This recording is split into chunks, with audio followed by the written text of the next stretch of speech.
now. I do want to remind everybody that this is recorded for those who are not able to attend, or if you have any questions on something that was said, we can make this available to you. A brief overview of what we'll do with this information session. We'll discuss the background of the fund and the reasons for changes that are happening this year. We'll explain these changes in detail.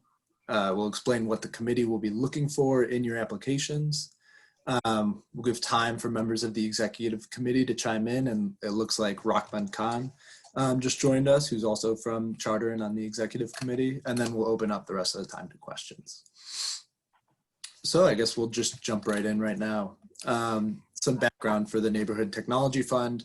As most of you know, this was started in about 2000 in partnership with Adelphia and Cleveland City Council to establish neighborhood technology centers throughout the city of Cleveland to expand access to technology to all residents. Out of about $4.5 million that was originally put into the fund, it's dispersed around $6 million already over the last 20 years, mostly in general small one-year grants to nonprofit organizations, and most of you already know that. So that's the general background, why the executive committee voted on a few changes for this year. First is that the fund is sunsetting. There's only enough in it for about a full year this year and then a partial year next year, based on the trajectory of funding over the last few years. And we heard from many organizations that a 2-year grant would help for planning purposes. So the executive committee wanted to make sure that you could do that, especially with funding unavailable after this cycle this year. Second is the pandemic. The digital divide has been a huge barrier for people when they've had to shelter in place. Thus, the executive committee wanted to make sure as much funding was available from this as possible when it's needed the most. Leon, Rahman, Connie, anything else to add on why the executive committee voted on changes?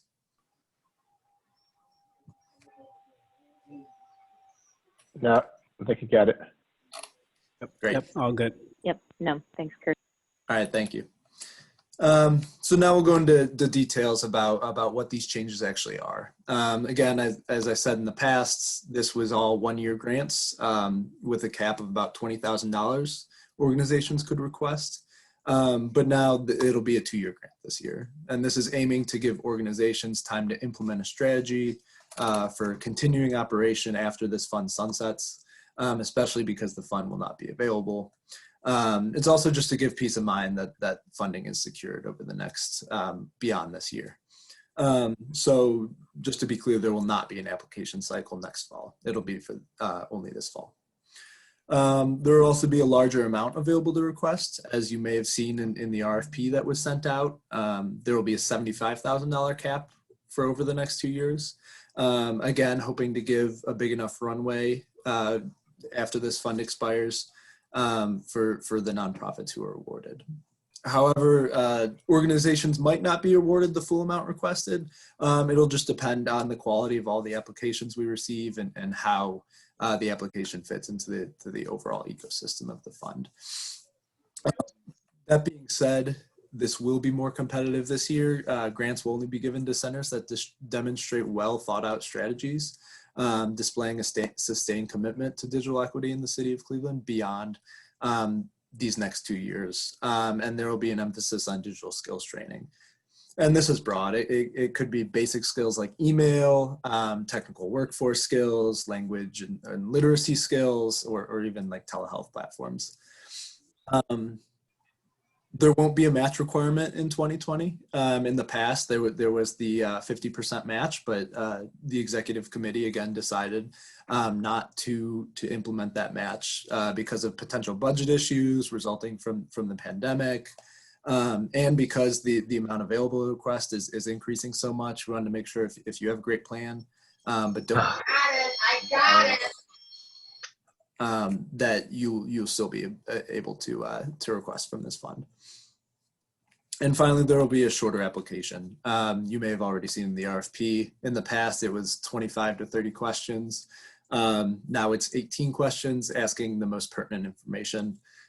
Try not to be redundant as it has been in the past. The most important parts of this are question 7, which detail how the funds will be spent to further your mission, and then 17, detailing your strategy for continued operation, as I said before. So that takes us right into explaining what the committee will really be looking for in these applications. First is a commitment to continuing to offer services beyond this grant. Think about this not just as a program to keep a computer lab afloat, prove that you can put a structure in place that can last into the future. How does this grant enhance your ability to raise other money to continue to offer your services sustainably? Second is the emphasis on digital skills training, as I said before. We've heard from many in the community that skills training is really important now and will only be more important into the future. Many, if not most of you, already offer skills training. Just show what you're doing to serve your community in this sense. Third is a consideration of who your organizations serve. So not just how many people you serve, but also whether those people are otherwise hard to reach. So homeless or transient people, unemployed or underemployed individuals, returning citizens, immigrant and refugee community. And finally, demonstrate that your program is filling an acute need for the population you serve. So why are you vital to the community? Also, especially in these times, how are you pivoting to continue to make sure that people can have access to the technology during the pandemic, especially in a safe way? So that's mainly what the committee will be looking for in these applications. I want to open it up to Rahman Khan and Connie Luck, who represent the executive committee here, who are going to say a few words. And thanks for being here, Rahman and Connie. I'll open it up to you. Hey, so I'm actually go on video to be like you, Kurt. This is Rahman from Spectrum. Here we go. So thanks, Kurt, for allowing us to be a part of this again. We're pleased to have Spectrum as part of this again. The only thing I'd like to add is this. We see this as really valuable for the city of Cleveland. It's part of kind of what we do as Spectrum and being in the space.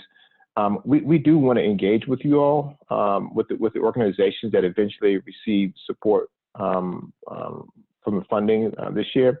So once this process is over, once the awards are granted, we'd love to come back with you and maybe do a check presentation, participate in any type of announcement opportunities with you all. Maybe do some site visits with some of our folks. As Connie may say, maybe some of our elected officials may want to come out and see the work that you're doing.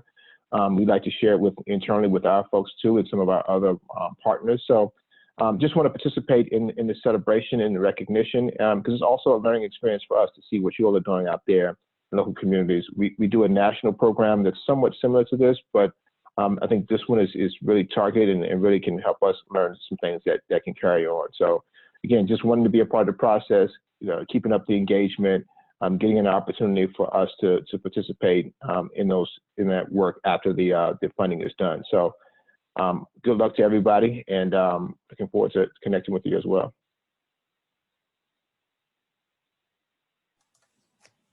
Thanks, Rahman. Now I'd just open it up to questions. Any questions anybody has about the process, about the changes, are fair game.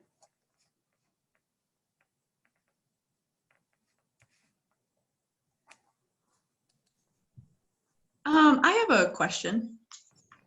Yeah. And I'm not sure if this said it in the RFP, but what does the timeline look like? Like, when will a decision be made? The grant period, all of that. Definitely. So it's if you've applied in the past, it's going to be very similar. Just the application deadline was pushed back about 2 weeks this year. And wanted to make sure we gave as much time as we could to you because of the changes. But we still had to fall into this. We had to keep this process in the fall. So the deadline for applications will be October 23rd, I believe. That's a Friday at 5 p.m. There will be a committee who reviews the applications. And I'm likely going to schedule phone calls just to follow up on any outstanding questions that the committee might have. Also happy to visit in person if it's safe and possible, thing that you might think is important. And then we'll provide information to the executive committee that kind of summarizes the applications, and they vote on who receives funding. Then this is in late November, early December. The process will be wrapped up in mid-December with notifications going out that second or third week of December. Great, thank you. This is Sandy Kreisman from University Circle Incorporated. What can we, it looks like we apply on Grants Gateway. I just wanted to confirm that, but can you comment on attachments that we might be able to strengthen our proposal? So I know that it says in the RFP that they're required of the budget and then the audit. Optional, and I think these were, again, this is still kind of new to me. I think these were required last year, but we wanted to make them optional this year, are the letters of support from maybe partners that you're working with or from different people in the community, and then any newsletters, brochures, websites that you want to add that can help strengthen.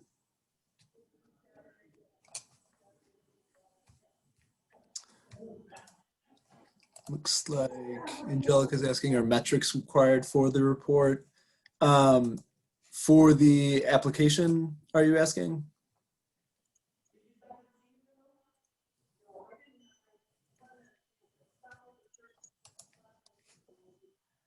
Okay, yeah, so metrics for the application. I know we ask how many individuals you serve or you have served in the past.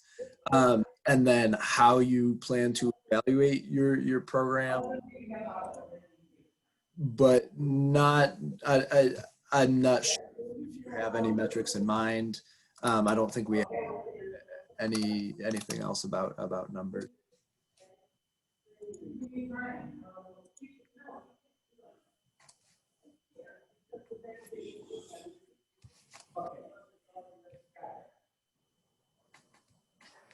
You're welcome.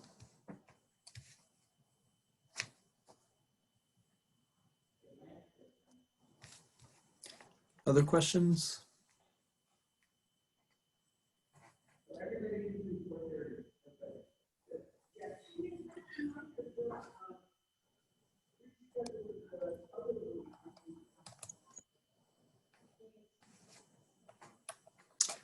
Going once, going twice. A second. I have one more, Kurt. Where on the website can we find the grants that were given for the last 2 to 3 years? I don't believe we announced those on our website. Oh, can we have, I mean, can you make that available or not? This is Leon. We can. Sorry, I had my camera up. I apologize, but you know, we're more than able to. I mean, we're a public institution, so it's publicly reported. So it's not esoteric information. So we can definitely report out who were the grant recipients for 2020. I'm not sorry for 2019. Yeah, for 2019 and also for 2020. We can definitely get that out to you. But we'll probably send it out as an email as opposed to posting on our website. Okay, so should I just make that request to you or Kurt directly? If you make it to Kurt, then we'll make sure that we get it back out to everybody that was on this call. Okay, great. Thanks, Leon. Yeah, it's mostly a question of just how we would do that, the form in which that would take.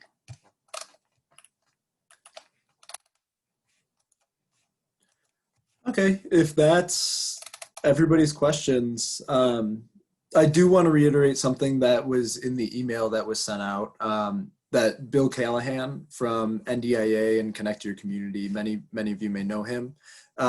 He wanted to make it known that he's available to discuss what other communities have done to pivot in the pandemic and share info on how nonprofits in other communities are raising money sustainably to continue on. to keep training going. He's very well connected through the National Digital Inclusion Alliance. And he can even put you in contact with people from other communities if you would like that. Yeah. This is Leon. Kurt, I just have one more thing, because it may not have been asked, but I'm sure it's lingering in some people's heads. Some of you may know that the Cleveland Foundation, we established the Greater Cleveland Digital Equity Fund about 2 or 3 months ago. And the goal of that fund was to basically raise dollars from corporations and also from other foundations and community at large to go towards buying computers for our kids that didn't have computers for remote learning. Also addressing, connectivity issues where there was inability because you had transient people or various reasons they couldn't gain access to the tools that were already out there. That fund still exists for that particular purpose, and for phase 1, where we bought in bulk, computers. We have companies like Eaton Corporation, Sherwin-Williams, Deloitte, and others that are donating hundreds, if not thousands, of computers so that we can get these things trued up and out to our kids. We'll be doing likewise for our working age adults who are under and unemployed, as well as our seniors. So we will be doing that with that. So this Spectrum, Cleveland City Council, Neighborhood Technology Trust Funds does not interfere with that. There are 2 separate funds. And once we get past the K through 12 issues and with our seniors for telehealth, there may be a phase 2 with the Digital Equity Fund where we may look to other things dealing with literacy and other things dealing with this digital divide. We haven't made that decision yet, but again, I just wanted to put that out there because I know every once in a while, especially on our Greater Cleveland Digital Equity Coalition, the question tends to come up.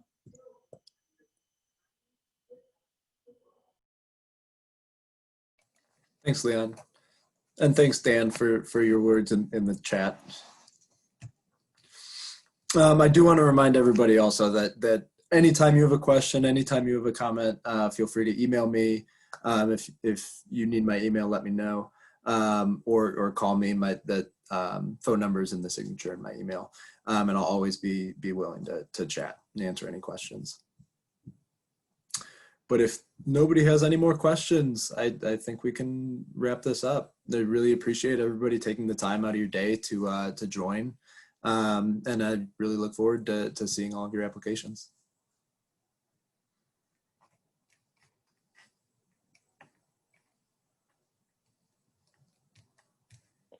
All right, thanks everybody.